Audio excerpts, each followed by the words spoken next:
बिहार में बीजेपी को एक तगड़ी चोट लगने जा रही है।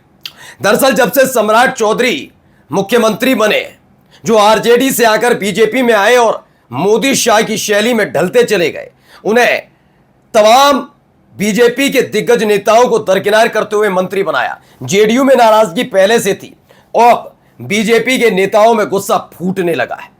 दरअसल वो एक मौका तलाश रहे थे, एक ऐसा मौका जिसके जरिए सम्राट चौधरी को घेरा जा सके, बताया जा सके कि वो एक मुख्यमंत्री के तौर पर अभी कुर्सी संभालने के लायक नहीं है और अपने गुस्से का इजहार किया जा सके। अब ऐसा इजहार किया जा रहा है कि हालत खराब होने लगी है। बगावत के सुर अलापने वाले छोटे मोटे नेता नहीं है, बड़े नेता हैं। वही आपको दिखाऊंगा। सम्राट चौधरी को भरत तिवारी एनकाउंटर के बाद बीजेपी के नेताओं ने घेरना शुरू किया। पहले तो आपत्ति किसी और बात पर जताई थी, अब यह कहा जा रहा है कि अगर जरूरत पड़ी तो सम्राट चौधरी को हटाने के लिए बीजेपी भी दो फाड़ बिहार के अंदर हो सकती है। तो क्या ऐसा होने जा रहा है? और कौन ऐसे हैं जो सम्राट चौधरी के मंत्रियों को खुद बीजेपी के नेता और मंत्री होते हुए भी भ्रष्ट बता रहे हैं, अपनी ईमानदारी का परिचय दे रहे हैं? क्या क्या हो रहा है, जो आपको एक एक चीज दिखाने जा रहा हूं। और कहां यह कहा जा रहा है कि अगर बीजेपी टूटी तो आसानी से दोबारा से आरजेडी सत्ता में आ सकती है। कैसे, क्या प्लान है, दिखाता हूं अभी आपको। नमस्कार, मैं हूं प्रज्वल गौतम और आप देख रहे हैं न्यूज लाइन। बिहार की सियासत 2013 के बाद से, मैं 2005 से तो नहीं कहूंगा, 2005 से 2013 तक ठीक था। जब तक अटल आडवाणी का दौर था तब तक ठीक था, लेकिन मोदी जी जैसे ही आए, लोगों में थोड़ी अलग तरह की राजनीति करने की जाग गई है। कोई एक जगह टिकने के लिए तैयार नहीं।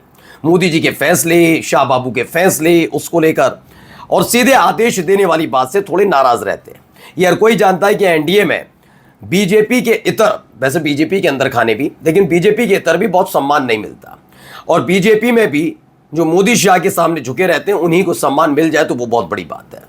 खैर, कुल मिलाकर पर्ची वाले मुख्यमंत्रियों का जो सिलसिला शुरू हुआ, अब वो भारी पड़ने लगा है, खासतौर पर बिहार पर। जेडीयू में नीतीश कुमार को साइडलाइन करके जो राजनीतिक वनवास पर भेजने की तैयारी थी, वो ठीक था, लेकिन सम्राट चौधरी को बनाकर एक नई आफत मोल ले ली है। पिछले 2 महीने 3 महीने से भरे बैठे हुए हैं, 1 महीने से भरे बैठे हैं बीजेपी के नेता। वो नेता जो लगातार मुख्यमंत्री बन ही नहीं पा रहे थे नीतीश की वजह से, लेकिन फिर भी वो शांत बैठे हुए थे। अब वो आरजेडी से आए सम्राट चौधरी के मुख्यमंत्री बनने के बाद से नाराज है और उन्हें मौका मिला। देखिए, पहले मैं आपको दिखाता हूं कि हुआ क्या। विजय सिन्हा को नहीं मिली पटना में दर्द दिल की दवा, तो राहत के लिए पहुंचे पीएम मोदी के पास। यह खबर अभी की नहीं है, आज की नहीं है, ये 1 महीने पुरानी है, लेकिन इससे जुड़ी नई जो खबर सूत्रों के हवाले से आ रही है कि बड़ा कदम उठा सकते हैं विजय सिन्हा, वो इसी से जुड़ी है। दरअसल जब नाम का ऐलान हुआ कि सम्राट चौधरी मुख्यमंत्री बनेंगे, तो विजय सिन्हा को यह उम्मीद रही होगी चलिए उप मुख्यमंत्री, लेकिन चूंकि फॉर्मूले के तहत मुख्यमंत्री अगर जेडीयू का तो उप मुख्यमंत्री बीजेपी का होगा, ऐसे बीजेपी का अगर मुख्यमंत्री तो जो उप मुख्यमंत्री होगा वो जेडीयू का होगा। तो इसी फॉर्मूले के तहत 2 जेडीयू के कोटे से उप मुख्यमंत्री बनाए गए। विजय सिन्हा अब कैबिनेट मंत्री हैं, कृषि मंत्री।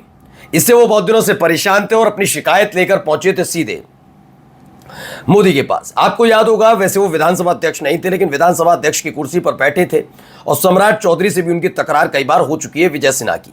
जी हाँ, नैतिकता एक दूसरे को सिखा रहे थे, विजय सिन्हा को सिखा रहे थे सम्राट चौधरी, उनको भी डपटा था एक बार विजय सिन्हा ने बहुत जबरदस्त तरीके से। तब भी वो रुख तो आप जानते हैं सम्राट चौधरी का कैसा है, वो कैसे राजनीति करते हैं, इसीलिए उनसे जेडीयू के विधायकों के साथ साथ बीजेपी के नेता मंत्री भी खुश नहीं। खैर, ये पीएम मोदी के पास पहुंचे, खबर मिली कि ये संतुष्ट नहीं है। ये 29 मई 2026 की खबर है, यानी पिछले महीने गए थे, 1 महीने पहले। अब इंतजार हो रहा था कि कुछ ऐसी खबर निकल कर आए जिससे अगला बनाम पिछड़ा वाली हो जाए, कुछ ऐसा बने कि दिखाया जाए कि सम्राट चौधरी मुख्यमंत्री लायक नहीं। और वो खबर आई भरत तिवारी के उसके बाद से ये खबर एक निकल रही है, सोशल मीडिया पर बहुत तेज रफ्तार से तैर रही है कि विजय सिन्हा इस कदर नाराज चल रहे हैं कि वो बीजेपी को ही बिहार में तोड़ सकते हैं सवर्ण विधायकों के नाम पर। सवर्ण विधायक, जितने सवर्ण विधायक हैं, उन्हें एकजुट करके बीजेपी को तोड़ सकते हैं अगर सम्राट चौधरी को नहीं हटाए। खबर देखिए पहले क्या लिखी है, बड़ी खबर। विजय कुमार सिन्हा आरजेडी में शामिल होंगे, बीजेपी छोड़कर लालू तेजस्वी की पार्टी का थामेंगे दामन। इस तरह की खबरें निकलकर सामने आ रही है। खबर ये फॉर्मूला बता दिया गया है कि 2.5 साल तेजस्वी यादव और 2.5 साल ये विजय सिन्हा, ये दोनों मुख्यमंत्री बने, यहां सवर्णों को सम्मान दिया जाएगा। भरत तिवारी एनकाउंटर को लेकर बीजेपी का कोई भी नेता सवर्ण बिरादरी का भी हो, वो इतना ज्यादा बहुत गुस्से में नहीं है। बस ये है कि उसे मौका सम्राट चौधरी के नाम पर मिल चुका है कि सम्राट चौधरी मुख्यमंत्री, इससे पहले भी नीतीश कुमार ने जिस पर शपथ ली थी, गृह मंत्री बनने के बाद भी सम्राट चौधरी बिहार में कानून व्यवस्था को नहीं संभाल पाए। तब जनता दल यूनाइटेड के कई नेताओं ने इस पर आलोचना की थी कि जब तक नीतीश कुमार बिहार के मुख्यमंत्री रहे, घटनाओं पर बहुत बारीकी से लगाम कस रखी थी। लेकिन जब से गृह मंत्रालय पास आया है, सम्राट चौधरी को संभाल नहीं पा रहे। कुछ ऐसे ही हालात यहां बनते नजर आए। जब से मुख्यमंत्री बने हैं, वो सिर्फ बयानबाजी तक सीमित रह रहे हैं और लगातार अपराध बढ़ता नजर आ रहा है, ऐसा कहा जाता है। अब इस खबर के फौरन बाद देखिए फॉर्मूला भी लोग बताने लगे हैं। अगर ऐसा हो जाए तब तो बीजेपी जेडीयू की विदाई तय है, क्योंकि यादव 14%, 15% सवर्ण अगर बनिया छोड़ दें, बनिया का जिक्र इसलिए कहा जाता है क्योंकि बीजेपी को कहा जाता है बनिया की पार्टी है, 18% मुस्लिम, ये कुल मिलाकर 47% होता है। अब अगर इसमें से कुछ हिंदू मुसलमान के नाम पर या कैंडिडेट के जात के कारण कुछ वोट बीजेपी को जाएगा तो उतना ही लगभग अति पिछड़ा दलित का भी जुड़ सकता है। यानी चुनाव अगर एक सरकार गिरे और सरकार ना भी बन पाए और अगला चुनाव हो तो इसके सहारे चुनाव जीतकर सरकार बनाई जा सकती है, ऐसा कहा जा रहा है। एक तो वो विजय सिन्हा, जिनको पूरी उम्मीद थी कि इस बार वही मुख्यमंत्री बनेंगे क्योंकि पिछली सरकार में उप मुख्यमंत्री थे। लेकिन यहां दूसरा खेल भी चल रहा है। खेल क्या है जरा देखिए। बिहार के राजस्व एवं भूमि सुधार विभाग के मंत्री दिलीप जायसवाल ने मंत्रियों के भ्रष्ट होने को लेकर सवाल उठा दिए। कहा मंत्री ईमानदार होगा तभी नीचे कार्रवाई संभव। अब वो सम्राट चौधरी के मंत्रियों पर सवाल उठा रहे हैं। दिलीप जायसवाल भी जेडीयू के नहीं है। दिलीप जायसवाल पूर्व बिहार के प्रदेश अध्यक्ष बीजेपी के रह चुके हैं और फिलहाल वो खुद सम्राट चौधरी के सरकार में मंत्री हैं। वो बिहार एवं राजस्व एवं भूमि सुधार विभाग के मंत्री हैं दिलीप जायसवाल। दिलीप जायसवाल की नाराजगी अब सबके सामने आने लगी है। वो मंत्रियों को ईमानदार होने का पाठ पढ़ा रहे हैं सम्राट चौधरी की सरकार में।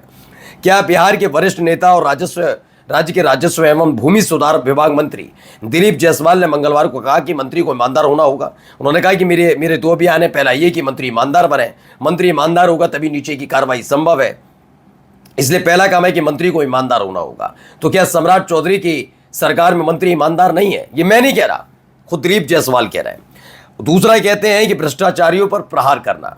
मंत्री अगर ईमानदार है तो उनके कलम में ताकत होगी, तब मंत्री कलम की ताकत से भ्रष्टाचारियों पर कार्रवाई करेगा। यह भी अभियान अपना वो बता रहे हैं। इन दोनों ही अभियानों के जरिए दिलीप जायसवाल ये जताने की कोशिश कर रहे हैं कि सम्राट चौधरी की सरकार में जितने भी मंत्री हैं क्या वो ईमानदार नहीं है।